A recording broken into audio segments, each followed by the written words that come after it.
Macron a réussi au moins une chose, c'est la recomposition politique. C'est-à-dire que des gens qui gouvernaient séparément à tour de rôle pour mener la même politique sont désormais tous ensemble. Donc ils feront naufrage ensemble, un jour ou l'autre. Quand, je ne sais pas, le plus tôt sera le mieux. Face à cela, nous avons une obligation de bâtir une autre recomposition politique. Mélenchon l'a compris avant les autres. Et à la gauche de Macron, il a renouvelé les choses. Il faut en prendre acte. Face aux écologistes, aux communistes, etc., aux socialistes. Et à droite de Macron, c'est la Bérésina. Jamais M. Wauquiez ne gagnera seul, jamais Mme Le Pen ne gagnera seul, jamais M. Dupont-Aignan, et je le regrette bien, avec Debout la France, ne gagnera seul. Donc, je prends le constat que si on ne fait rien, chacun repartira dans sa roue comme des hamsters et préparera 2022 croyant être le héros du siècle et se plantera. Nous laissant dans la pire des situations qui serait le duel Macron-Mélenchon. Ce qu'attend Macron d'ailleurs. Et donc nous avons une responsabilité historique qui est de bousculer tout ça et de dire il faut une union de ce que j'appelle les amoureux de la France. Les amoureux de la France, c'est quoi? Ce sont ceux qui croient encore à la France. Ses valeurs, sa civilisation, son énergie, son projet, son message au monde, son exception. Et pour cela, il ne faut pas compter sur les appareils politiques. Donc pour faire passer le pays avant les partis, il faut aller à la base, il faut aller voir nos électeurs, parce que nos électeurs, ils sont communs. Moi, j'ai croisé, d'ailleurs j'ai été élu dans ma circonscription à la surprise générale, réélu par des électeurs qui parfois votaient Républicains, qui parfois votaient Debout la France, qui parfois votaient Front National. Parfois qui votaient toujours la même chose, un des trois, parfois qui changeaient. Et donc nos électeurs, moi je les connais, je les croise, ils sont d'accord sur l'essentiel. Et donc moi ma seule ambition pour les années à venir, c'est de bâtir un programme commun, de la droite, et aller au-delà d'ailleurs, en tout cas des amoureux de la France, tels que je les exprime. Et ce programme commun, il faut le faire par la base, c'est-à-dire aller à la rencontre de nos électeurs, et ça peut se faire avec les nouvelles technologies, grâce à cette plateforme participative que je veux lancer la semaine prochaine, qui permettra aux gens de donner leur avis, de s'investir, de ne pas être court-circuités par les partis politiques, et puis après par des réunions en province, où viendront, je l'espère, des gens du Front National, des gens des Républicains, des gens de Debout la France, des gens du Parti chrétien-démocrate et d'autres, et des gens qui ne sont pas affiliés à des partis politiques. Et en gros, la démarche paradoxalement qu'a eu Macron pour réunifier les mondialistes et les européistes de tout poil, et les forces de l'argent, eh bien, nous devons l'avoir pour réunifier ceux qui devraient être ensemble, et qui ne devraient pas être victimes du piège de Mitterrand, qui consiste à culpabiliser d'être nous-mêmes. Voilà. Voilà la démarche. Alors ce n'est qu'un début. Tous ceux qui ont compris que c'était une question de vie ou de mort pour la nation, de se regrouper. Et pour se regrouper, il ne faut pas dire on se regroupe, parce que l'union pour l'union ne veut rien dire. L'union, ce n'est pas d'additionner Mme Le Pen, M. Wauquiez, M. Dupont-Aignan, ça ne sert à rien. L'union, c'est de voir sur quoi on s'unit et quel est le dénominateur commun. Et donc d'évacuer les sujets qui fâchent, et de se mettre d'accord sur un programme de salut public. Voilà. C'est ça l'enjeu. C'est pas, je ne suis pas là pour dire l'union qui serait vaine. Ça serait vain. Parce que tout le monde sait bien que M. Wauquiez n'a aucune envie de parler à Mme Le Pen. Donc, ça serait vain de partir du sommet. Donc, comment on fait? La seule façon, j'ai essayé de réfléchir moi, la seule façon de faire pour moi, c'est de voir nos électeurs et de leur dire quel serait le programme commun idéal qui vous permettrait de travailler ensemble. Et qu'est-ce qui nous rassemble plutôt qu'il nous divise? Et tous les sujets qui nous divisent, on les évacue. Parce qu'il vaut mieux sauver la France avec un programme commun minimum que de laisser la France crever en voulant être parfait. Le comte de Chambord voulait le drapeau blanc, il n'est jamais revenu. Voilà. Donc il serait peut-être temps qu'on fasse preuve de réalisme. Alors réalisme ne veut pas dire abandon. Il faut trouver le juste équilibre entre... En fait, il faut trouver un double équilibre. Il faut trouver un équilibre entre le sérieux et l'audace, pour rassurer les Français, parce que le Français est un peuple conservateur qui ne se donne pas à n'importe qui a préféré se donner à Macron plutôt que de se donner à des d'avoir peur. Donc il faut rassurer nos compatriotes et leur montrer notre capacité de gestion. Et en même temps, il faut un programme qui soit, comment dire, suffisamment équilibré entre la rupture, mais en même temps de ne pas rompre sur tout, parce qu'il vaut mieux rompre sur l'essentiel plutôt que de vouloir tout embrasser. Concrètement, l'idée, c'est à la fois de l'Internet et du terrain.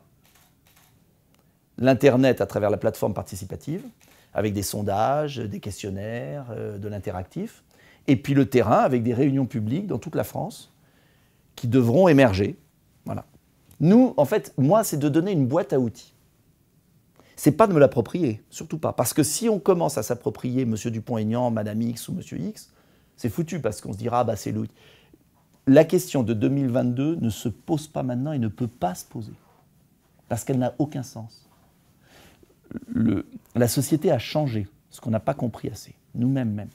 La société est beaucoup plus mobile, les gens zappent, les gens veulent du renouvellement. Donc, se dire aujourd'hui, je prépare 2022 et je vais être candidat en 2022, c'est pipeau. Personne ne sait ce qui sortira. Donc, il faut évacuer la question du leader, il faut évacuer la question des partis, il faut repartir de la base. Quel est le dénominateur commun des gens qui ne veulent pas de Macron et qui ne veulent pas voir la France bradée et sa civilisation? C'est ça la seule question. Oui, parce qu'il faut commencer par la droite. Non, parce que la France ne se limite pas à la droite, d'autant que Macron réunifie une partie de la droite et de la gauche. Oui, il y a une droite libérale qui est ravie, enthousiaste. Donc, voilà, le Figaro Magazine est aux anges. Mais oui. Et d'ailleurs, Macron, regardez ce qui se passe, assez habilement, veut devenir le président de droite modérée. Ce qu'il est, d'ailleurs. Donc, ne nous trompons pas. Se limiter à la seule droite serait absurde, puisqu'il y a des millions de Français qui sont ni droite ni gauche. Donc, moi, je pense qu'il faut déjà réunir les patriotes de droite. C'est-à-dire ceux qui croient en l'indépendance de la nation, à la défense de notre civilisation. Mais il y a beaucoup de Français qui ne se sentent pas de droite, mais qui ne sont pas de gauche, qui ne savent plus d'ailleurs très bien tout ça ce que ça veut dire, et qui ont besoin de nous. Et donc cela, il ne faut pas non plus les rejeter. En revanche, je ne crois pas à l'alliance de droite, d'extrême droite à l'extrême gauche, parce que ça ne peut pas marcher. Voilà. Donc entre à droite toute, on se limite uniquement à la droite, ou ni droite ni gauche, il y a une marge énorme qui est de réunir tous les patriotes, les amoureux de la France, je préfère ce terme, amoureux de la France, que j'ai choisi volontairement. Et d'abord ceux qui sont orphelins de droite, mais au-delà de la droite, ceux qui veulent sauver leur pays, tout simplement. Nous sommes dans un phénomène de colonisation volontaire. Colonisation économique, colonisation culturelle, colonisation migratoire. Voilà. Mais ça, c'est la réalité. Ce sont des faits. Et c'est un peuple dont les dirigeants ne se battent plus. Voilà, ne se battent plus parce qu'en fait, ils n'aiment plus leur pays. Ils ne le reconnaissent plus, ils ne le défendent plus dans ce qu'il est. Et la France, c'est pas la droite, c'est pas la gauche, la France, c'est la France. La France, c'est une terre, c'est une civilisation, c'est une culture, c'est une économie, c'est un ensemble. Voilà. Et donc, il ne faut pas procéder par soustraction, il faut procéder par addition. Et le grand tort des souverainistes, et le grand tort souvent des gens de droite, c'est qu'ils procèdent par soustraction. C'est ce que j'appelle le phénomène sectaire. Chacun essaye d'excommunier l'autre, on s'en fout. Moi, je ne veux pas voir mon pays disparaître. Voilà. Je ne veux pas voir la ruralité disparaître, je ne veux pas voir ma civilisation disparaître, je ne veux pas voir mes entreprises disparaître, je ne veux pas voir le droit des femmes disparaître, je veux pas de... Voilà, tout ça, tout ce qui fait la France. Et chacun a une vision différente. Jean-Frédéric Poisson, qui est avec moi, ne vient pas de la même famille. Moi, je viens du RPR, plus laïque et plus... Jean-Frédéric Poisson vient du Parti chrétien-démocrate. Très bien. Additionnons. Et nos différences sont notre richesse. Faisons... Pourquoi la gauche sait se renouveler, pourquoi la droite ne sait jamais se renouveler? C'est curieux. Parce qu'on veut être plus royaliste que le roi, si je puis dire. N'y voyez aucune tentation monarchiste. Mais parce que chacun pense qu'il doit être plus que l'autre. Plus libéral, plus civilisationnel, plus identitaire, plus on s'en fiche de tout ça. Il faut bouleverser tout ça. il faut ouvrir les yeux de nos concitoyens et notamment de tous les groupuscules de droite et d'ailleurs. Et il faut leur dire très simplement, Macron, c'est le liquidateur de la France. C'est le syndic de faillite. Macron, c'est le Bernard Tapie de la France. Il liquide, il ferme la boutique. Voilà. Les autres faisaient semblant de la faire vivre. Il la fermait, il préparait la fermeture. Ils l'ont ruinée. Mais lui, il prend acte, il assume. Il assume. Et il le fait cash. Et les gens confondent le bougisme avec l'action efficace. Ils bougent, mais ils bougent pour liquider. Donc, il y a le feu au lac, il y a l'urgence. Donc, moi, ma seule ambition, c'est de secouer nos groupuscules de toutes parts, en leur disant, voyez l'essentiel, ne vous disputez pas sur des questions accessoires. La maison brûle, tous les pompiers doivent prendre leur lance et mettre de l'eau et éteindre l'incendie. Et éteindre l'incendie, c'est gagner. J'insiste. Éteindre l'incendie, c'est sortir du délire intellectuel, de la perfection. La perfection n'existe pas. Il faut gagner. Parce que c'est une question de survie. Et pour gagner, il faut rassembler. Et pour rassembler, il faut accepter de passer sur des questions qu'on peut juger accessoires. Qui ne seront pas accessoires peut-être pour le Parti chrétien-démocrate, pour Debout la France, pour le Front National, pour les Républicains. Mais on doit à un moment leur dire, maintenant, il n'y a qu'une action, c'est amener l'eau, éteindre l'incendie de la maison, virer Macron et prendre le pouvoir. On fait un peu du crowdfunding. C'est-à-dire que je pense qu'on a une meilleure idée, mais il y a des mastodontes à nos côtés. Il y a le Front National, et c'est normal que le Front National, qui est une grosse structure, veuille rester une grosse structure. D'ailleurs, il ne s'agit pas de faire disparaître les structures. Moi, je ne veux pas concurrencer le Front National ou les Républicains. Qu'on soit clair. Et je ne veux pas faire avancer... Les Amoureux de la France, ce n'est pas une boutique de plus. Attention, hein. Les Amoureux de la France, c'est une coalition. C'est l'idée de forger une coalition. Donc, c'est surtout pas d'être en concurrence. C'est-à-dire que moi, je ne viens pas pour dire au Front National, vous n'êtes pas bien et je veux faire mieux.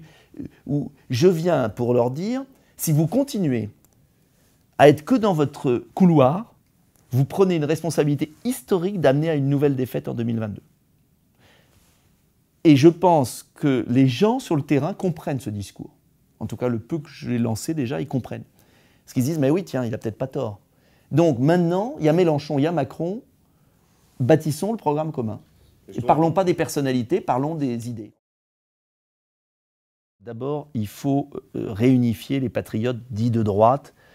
Et en vérité, il n'y a plus la droite et la gauche. Il y a la gauche, il y a la droite, et puis il y a un immense peuple, ni droite ni gauche, sur lequel a surfé Macron, et qui l'a trompé. Et ces électeurs, ni droite ni gauche, peuvent totalement se reconnaître dans nos valeurs. Voyez la différence? Je ne suis pas pour le pont allant de la droite à la gauche, parce que je pense que c'est une illusion. Mais en revanche, je ne suis pas pour qu'on se rétrécisse uniquement à la droite, parce qu'il y a des millions de gens qui sont ni droite ni gauche. Et ce serait les laisser à Macron de manière absurde. Donc, je pense, pour être très clair, qu'il faut partir des projets. Qu'est-ce qu'on veut? On veut contrôler nos frontières et faire cesser la submersion, l'invasion migratoire, j'ose le terme, et la colonisation islamique, pour être clair, parce que c'est ça. On veut une économie forte, mais qui soit ancrée dans le territoire, relocalisée, et qui ne soit pas du nomadisme mondialiste. On veut une société juste, c'est-à-dire pas une société injuste, donc une solidarité, etc., qui soit à la fois territoriale et sociale. On veut défendre la famille et les valeurs familiales. Voilà, c'est des thèmes. Après, il y a d'autres choses. Mais ce n'est pas à moi de le dire. Moi, en tout cas, c'est ce que j'aime. Mais moi, je pense qu'il faut aller sur l'essentiel. Voilà. Et puis, on veut bien sûr la souveraineté, parce que c'est fondamental, décider nous-mêmes de notre propre destin. Ça veut dire contrôler nos frontières, notre économie, etc. Tout va ensemble. Mais après, il y a des dosages, il y a des curseurs. Et ça, c'est à nos électeurs de décider. Parce que si on veut imposer un programme qui ne plaît pas à nos électeurs... Non, bien sûr, j'ai mes convictions personnelles. Mais je dirais, la maison brûle. Donc maintenant, je veux récupérer la souveraineté, le pouvoir de défendre la France. Après, il y a des débats de société, j'ai mes positions, et on ajustera, on évoluera, ou pas. Il y a des choses qui, pour moi, sont inacceptables. Je pense à la GPA. C'est pas négociable, la marchandisation du corps de la femme. C'est pas négociable. C'est quelque chose qui est très profond en moi et qui, je pense, peut convaincre 80% des Français. L'union et le mariage homosexuel, je vous le dis franchement, on ne reviendra pas dessus, je pense. Voilà, je le dis très clairement. En revanche, je pense qu'il faut se battre sur la PMA, sur l'enfant qui doit avoir un père et une mère, et qu'on ne peut pas créer des enfants sans père et sans mère. Voilà. Voilà, ça c'est mon point personnel. Je pense que le grand défi de l'avenir, c'est la fabrication des hommes et des femmes. C'est tout ce qui est en train de se fabriquer aux États-Unis, en Californie, et que c'est là-dessus qu'on doit se battre maintenant. C'est l'euthanasie. C'est-à-dire que je pense qu'il faut qu'on adapte notre combat à l'époque et aux défis qui viennent.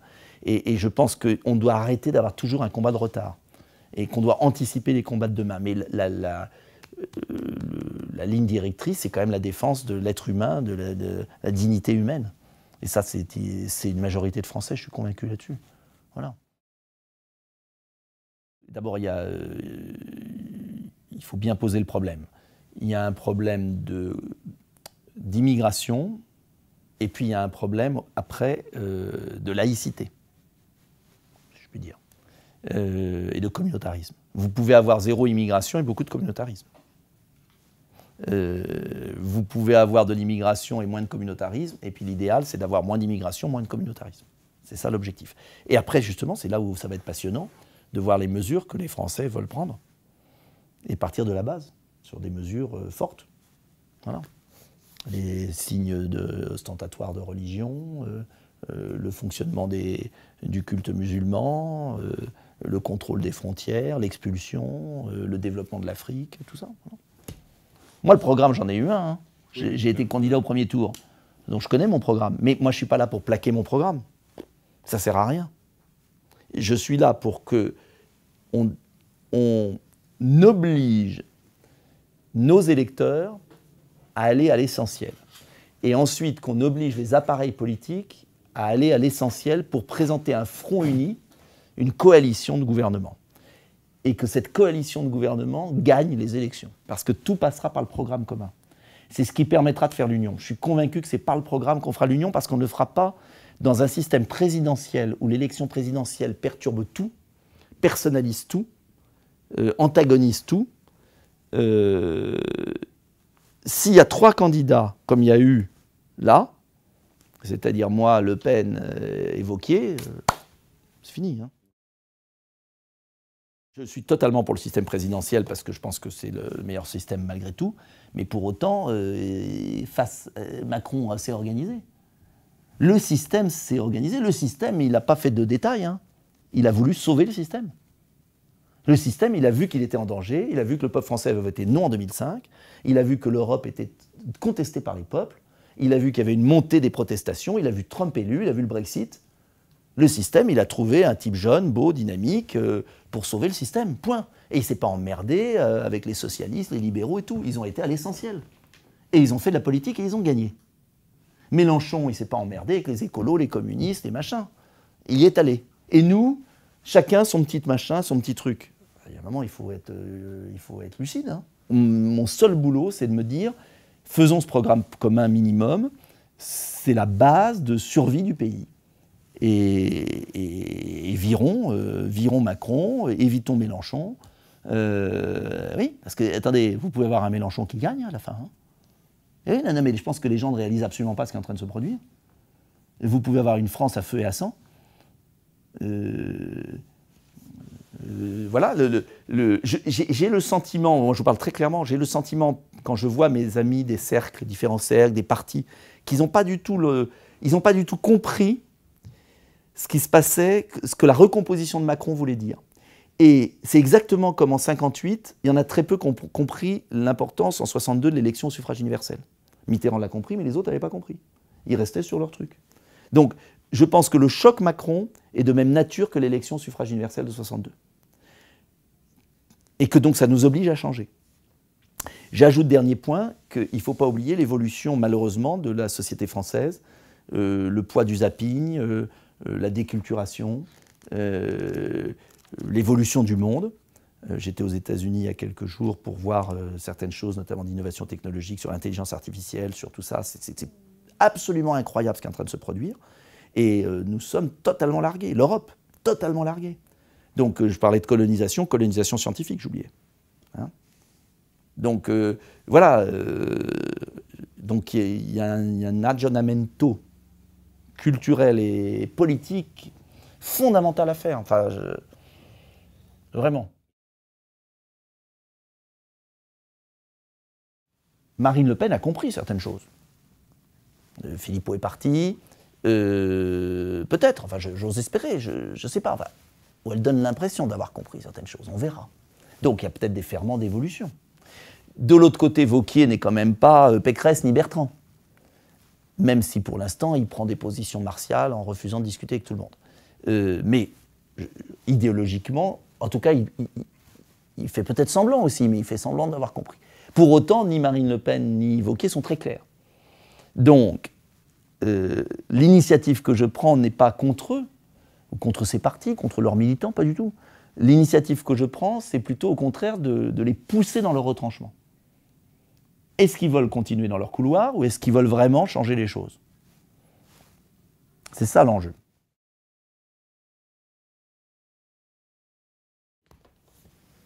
Non mais attendez, c'est un traître à la patrie. Il vend la France par morceaux. Ce qu'il a fait avec Alstom, ce qu'il a fait avec General Electric, ce qu'il a fait, voilà. Non mais je ne sais pas si vous réalisez ce qu'ils sont en train de faire. L'affaire du drapeau européen, c'est monstrueux. Mais on peut être une région, on peut être un land allemand avec une école qui marche. D'accord, mais bien sûr, oui. Et alors? Mais heureusement qu'il y a quelques trucs qui ne sont pas dramatiques. Mais le problème, c'est l'échelle de valeur. L'Afrique va passer d'1 milliard à 2 milliards d'habitants dans les 30 ans qui viennent. Je suis un des seuls pendant la présidentielle d'en avoir parlé. Ça, c'est autre chose que de savoir si M. Blanquer, même si je suis ravi, qu'est-ce qu'il fait à l'école, etc. Et encore, il y a de la marge. Donc, vous voyez ce que je veux dire? Mais il y a des défis géopolitiques et fondamentaux pour la nation française et l'Europe, au-delà de la France. L'Afrique va passer d'1 milliard à 2 milliards d'habitants. Qu'est-ce qu'on fait? Zéro réflexion. Mais zéro. On est dans l'état, l'encéphalogramme plat. Les États-Unis et la Chine sont en train de faire une conquête scientifique absolument prodigieuse. Nous sommes complètement largués. Nos meilleures entreprises sont bradées à l'étranger. Voilà. Et une religion s'extrémise et est complètement contradictoire avec tout notre système de valeurs dans son extrémisation. Ça ne fait pas beaucoup. Notre système social est à bout de souffle. Voilà, donc ça, c'est la menace. C'est vraiment un pays qui est en train de disparaître. Le Portugal de Salazar, voilà, le Portugal a été un pays qui a conquis et puis qui est devenu une espèce de petit pays. Donc, mais moi, j'ai conscience de ça. C'est le seul truc qui me motive. Vous croyez que j'ai quitté l'UMP alors que j'aurais pu être ministre de je sais pas quoi, des choux farcis. J'ai fait l'alliance avec Marine Le Pen, ça n'a pas été facile. Hein. J'en ai pris plein la gueule. Je l'ai fait pourquoi? Parce que je pense ça. Et je pense qu'il y a un moment, c'est maintenant ou jamais, quoi. Et qu'il y a quelques enjeux fondamentaux sur lesquels on devrait se mettre d'accord. Et je suis convaincu que 80% de la population, mais 70% de la population, si on lui présente des choix clairs sur quelques enjeux civilisationnels français, sont capables de nous suivre. Mais le problème, c'est qu'il y a des appareils qui bloquent tout. J'ai déjà évolué. Je pense qu'en 1958, si le général de Gaulle avait dit « je dévalue de 20% et je crée un nouveau franc », il n'aurait jamais été élu. Voilà. Donc, ça ne sert à rien d'en parler puisque les gens ont peur. Et je pense qu'en revanche, la question monétaire est fondamentale. Mais si les gens ne comprennent pas ce qu'on dit, à quoi ça sert de continuer à le dire? Il faut donc présenter autrement les choses. Et si les Français veulent garder l'euro, on peut faire déjà beaucoup de choses en gardant l'euro. Et puis, quand on reprendra de toute façon, si on arrive au pouvoir et qu'on fera changer la politique monétaire, même avec l'euro, on peut changer la politique monétaire. Et la monétisation que fait la Banque de France, vous savez que la Banque de France monétise 100 milliards par an au service de l'Union européenne, et bien on peut la faire au service de la France dans l'euro. Les 3 priorités absolues, c'est conquête scientifique, je vais vous surprendre, je vais les prendre dans l'autre sens. conquête scientifique et intellectuelle, ne pas être largué dans le monde qui vient, parce qu'on est en train de rester à la machine à vapeur ou à la voile, et alors qu'ils sont à la machine à vapeur. Enfin voilà, on est en train de louper la révolution technologique. Et donc ça veut dire qu'on est un pays de seconde zone. Deuxièmement, c'est le problème migratoire. Développement de l'Afrique et effondrement migratoire européen. Et migratoire, ça va avec la poussée de l'islam, enfin tout va ensemble. Hein.